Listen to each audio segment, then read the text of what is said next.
If we take a look at the plan of our project, we have two top leaf pieces. Those are held up by our leaf support pieces.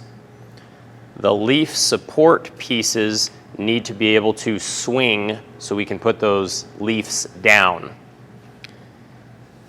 If we take a look at our leaf support schematic, we can see that there are two dowel hole locations for this pivot point. We need to lay out and drill this dowel pivot hole. We can see that it is located 3/8 of an inch in from the edge of our part, and it is also centered. Measuring 3/8 of an inch in at the top and towards the bottom. I can then use a straight edge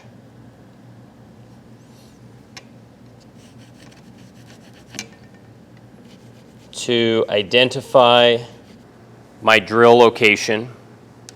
I can then clamp my support in the vise,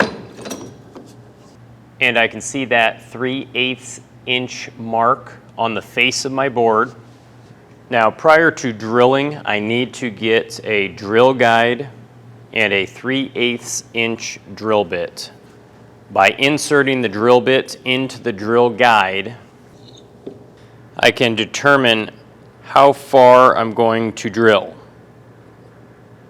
According to the schematics, we only want to drill 3/4 of an inch deep.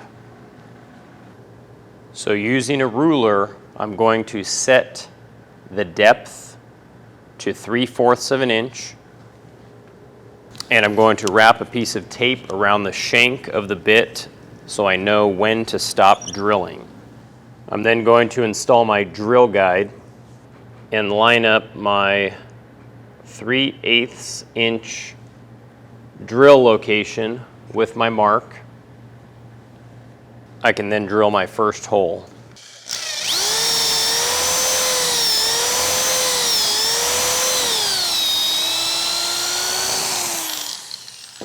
This puts that hole 3/8 of an inch in from the edge. And the process is the same for the top of our other leaf support. One thing that you don't want to do is have the drill guide hanging way off of your part, because then it has a tendency to drop or tip down and you can drill a crooked hole that way. So you need to make sure that you are drawing your line on the side that correlates with the markings on the drill guide. That'll give us plenty of material for that drill guide to hang on to.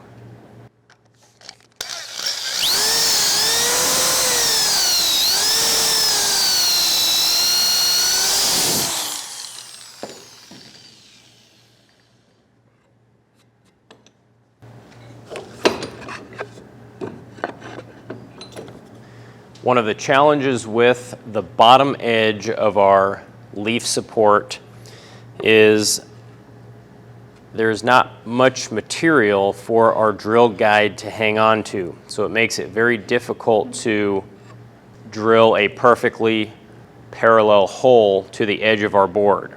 To remedy this, I'm going to add my second leaf support right next to it to give me a large surface to hang on to. This will then give me more than enough surface area to help keep that drill guide straight. Line up our next mark and continue with our drilling process.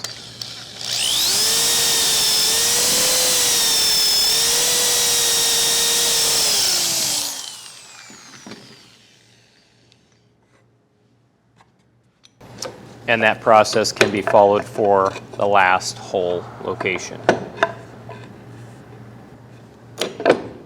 And at this point, our hole locations have all been drilled to the correct depth and location.